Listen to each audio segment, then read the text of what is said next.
TKA di sana ada berapa jumlahnya waktu Anda berada di PT IMIP? Ribuan. Tukang sapu misalnya? Hampir setara dengan jumlah masyarakat satu kecamatan Bahodopi Di Morowali di lokasi di mana perusahaan itu berada. jumlahnya sama seperti jumlah masyarakat di satu kecamatan di Morowali. Ribuan itu maksudnya di atas 5.000, di bawah 5.000? Iya, kurang lebih. 5.000? Iya, kurang lebih. Tukang sapunya bisa ratusan misalnya? Karena gini, mereka kan Itu besar sekali ya? Ya, pada waktu itu mereka tidak menggunakan, saya nggak tahu kalau sekarang pakai teknologi ya, misalnya ada teknologi, tapi pada saat itu mereka pakai tenaga manusia mungkin untuk pemberdayaan ya, agar banyak SDM yang digunakan, sehingga tukang sapunya masih, dia modelnya pakai caping terus nyapu pakai sapu-sapu besar itu, udah nyapu jalanan gitu. Jumlahnya ratusan mereka? Ratusan. Berapa digaji? Gaji mereka itu yang saya nanya ke mereka lewat Nerjemah. Jadi saya minta bantuan. Nanya langsung nih? Iya, saya nanya, senang nggak kerja di Indonesia? Oh, dia bilang senang gitu kan. Terus kita tanya, gaji kamu berapa gitu? Gaji kita 8.000 yuan. Kali 2.000-an berarti ya? 2.000 lebih. Sekitar 16-17 juta rupiah? Ya, betul. Satu tukang sapu 16-17 juta rupiah per bulan? Per bulan dibagi dalam 50% diberikan kepada keluarganya di negaranya dalam bentuk yuan, dan sisanya dalam bentuk rupiah diberikan kepada para pekerjanya di Indonesia. Berapa lama mereka bekerja biasanya? Sebulan, 2 bulan, nanti mungkin tukar dan sebagainya, atau dalam hitungan tahun? Biasanya hitungan bulan mereka ada rolling ya, ada pergantian, si keluar, entah dia mengurus visa kah atau apa, dia kembali lagi gitu, jadi selalu berputar begitu terus. Sementara itu ribuan TKA Cina yang bekerja di PT IMIP dievakuasi ke hutan saat aparat maupun pejabat melakukan sidak menurut pengakuan seorang mantan karyawan PT IMIP. Berikut wawancara eksklusif Aiman Wicaksono. Sempat itu ramai dan kemudian ada sidak dari beberapa anggota DPR atau salah satu anggota DPR, betul ya? Iya. Tapi yang saya ingat waktu itu tidak menemukan. Ya. Ada warga negara Cina yang banyak di situ, betul? Betul. Seperti apa? Jadi polanya sebenarnya gini, kalau mau sidak itu maaf lewat udara lebih pas. Karena jalan akses darat itu ada 2 pintu gerbang. Jadi gerbang pertama itu jaraknya sekitar 500 meter ke gerbang kedua, persisnya saya. Iya, kurang lebih lah gitu. Itu dari gerbang pertama ketika ada informasi, ada tamu, ada kunjungan pejabat gitu. Di dalam itu sirenenya udah bunyi. Oke, apa yang terjadi setelah itu? Disiapkan shuttle bus untuk mobilisasi para TKA-nya untuk ke lokasi yang lebih aman. Di mana? Ada di hutan. Hutan? Iya, di hutan tuh ada mes ya, semacam mes juga disiapkan untuk mobilisasi. Jadi ribuan bisa digeser langsung ke hutan? Ribuan? Iya. Alarm bunyi, iya. Dan seketika ribuan dievakuasi ke hutan, dan mereka punya SOP-nya itu? Udah ada aturannya sendiri. Jadi yang tertinggal di sana hanya sebagian kecil dan warga Indonesia saja? Iya. Nggak akan menemukan warga negara Cina yang berlebihan? Nggak akan. Anda pernah mengalami itu? Iya, pada saat di sana justru saya berapa kali. Siapa yang datang waktu itu misalnya?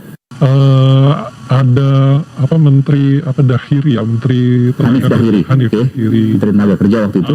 Pernah gitu. Jadi terus siapa lagi? Siapa lagi ya? Saya juga lupa siapa aja. Anggota DPR misalnya? Anggota DPR Dede Yusuf. Sidak waktu itu Hanif Dahiri, Dede Yusuf. Omongan apa? Di waktu yang berbeda? Berbeda. Dan tidak pernah menemukan karena ada alarm langsung lari ke hutan. Iya. Evakuasi. Pemirsa, Presiden Prabowo Subianto meminta aturan segera ditegakkan di bandara yang berada di Morowali, Sulawesi Tengah. Presiden meminta jajaran menteri terkait untuk tidak pandang bulu dalam menegakkan aturan. Dan pemirsa, Senin 1 Desember 2005 oleh Majelis Komisioner Handoko Musawat. Terima kasih Majelis Komisioner. Kami sebagai termohon sudah Ahli kami persilahkan. Itu pada sesi pertama. Yang kesempatan mediasi. Iya. Ya, nanti janjinya kan akan diberikan.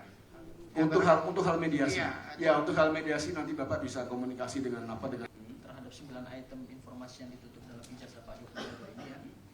Barangkali ini perlu kita pertimbangkan bersama supaya ada kesepakatan. Perkara ini masing-masing pihak kan membutuhkan penyelesaian yang cepat, gitu ya. Kalau dalam aspek regulasi kan tanggal 8 hari Seninnya setidaknya, tapi nanti kami akan lihat juga karena kami juga harus menyelesaikan agenda sidang dan agenda dulu. Jadi agenda sama membawa alat bukti, kemudian menyampaikan saksi dan atau ahli bila mana akan menyampaikan. Pemeriksaannya dilakukan setelah Konsekuensi, ataukah saudara lakukan dulu uji konsekuensi terhadap 9 item yang dimohonkan, baru kemudian saudara tutup? Mengetahui dan memahami bagaimana uji konsekuensi itu seharusnya dilakukan. Ya, jadi majelis putuskan nanti kita. Terkait foto ijazah Joko Widodo berkacamata, kami tegaskan bahwa di masa itu yang dilarang adalah foto diri dengan kacamata hitam. Hal ini sesuai dengan pengumuman yang dikeluarkan oleh pembantu rektor bidang pendidikan dan pengajaran, penelitian dan pengabdian pada masyarakat tanggal 3 November 1984. UGM juga memiliki arsip ijazah lainnya yang menunjukkan foto diri berkacamata. 9. Pernyataan ini untuk menyampaikan kebenaran sebagai tanggung jawab UGM dan tidak untuk membela satu pihak pun secara tidak proporsional. Tapi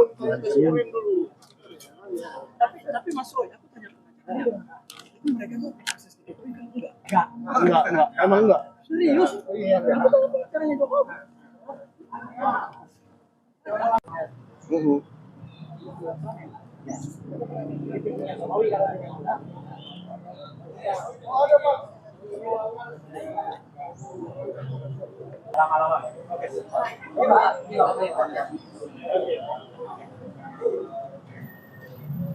Penanganan terkait tentang dugaan ijazah.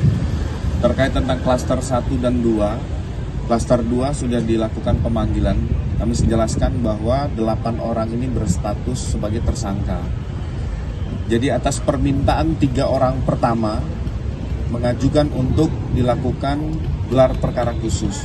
Sehingga penyidik saat ini berkoordinasi dengan Wasidik mempersiapkan waktu untuk melaksanakan gelar perkara khusus. Setelah gelar perkara khusus akan ditindaklanjuti pemeriksaan saksi ahli yang diajukan oleh 3 tersangka.